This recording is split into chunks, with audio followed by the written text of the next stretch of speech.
I love Vandana Shiva's use of words, monoculture of the mind. It's a wonderful metaphor. Of course, she's referring to the monoculture that we have, such as this cornfield would just be corn by itself. And no, she's talking about the Western mentality, the one that has a feeling of superiority as being the better knowledge systems, the better way of doing things over local ways and certainly indigenous ways. Monoculture of the mind refers to the brilliance of science that is objective. And she's saying, no, this is not right. We have knowledge systems throughout the world that have been able to live in sustainably with bringing agriculture and forest together without seeing the forest simply as timber to be cut down and sold so that we can have beautiful woods at our dining room tables.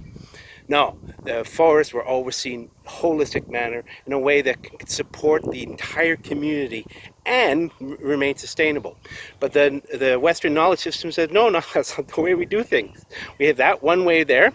That's a forest. You cut it down and you use that for timber, and the agriculture, you grow one thing.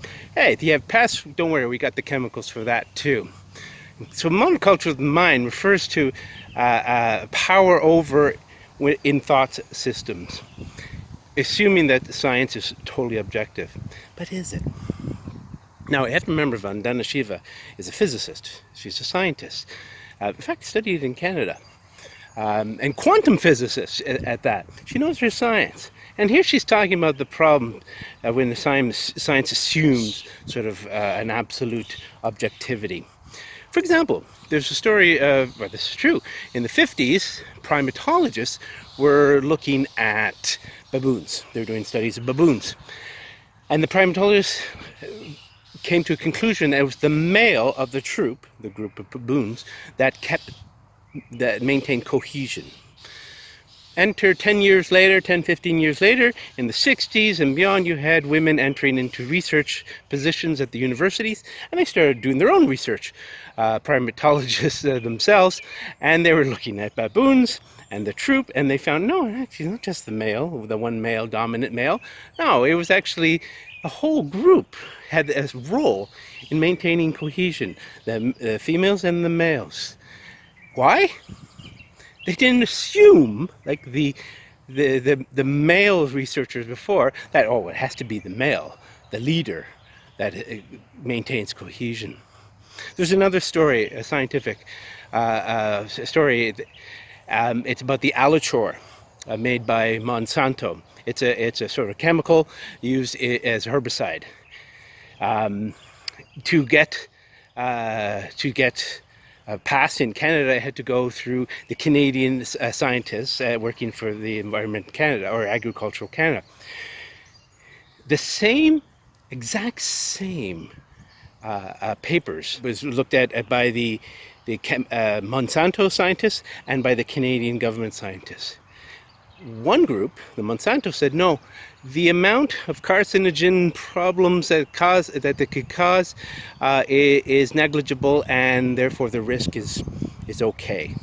The Canadian scientists working with Environment Canada said no, it's not okay. The amount is not okay.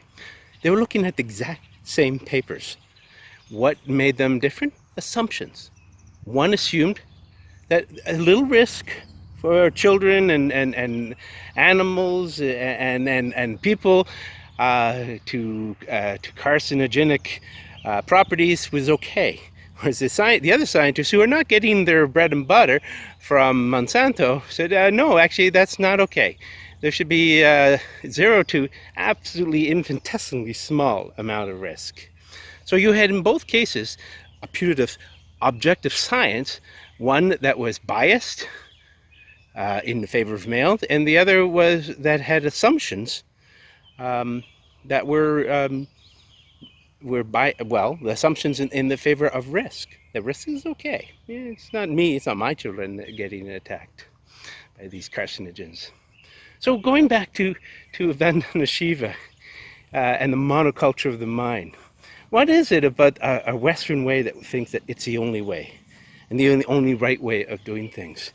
Going back to our crop there, the corn, the indigenous people uh, on this very land, Turtle Island, if you wish, found out long before the Western humans came to this in the 1500s, that you put corn together with maize, together with beans and squash.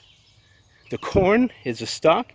It allows something for the beans to climb up when it likes to grow that way.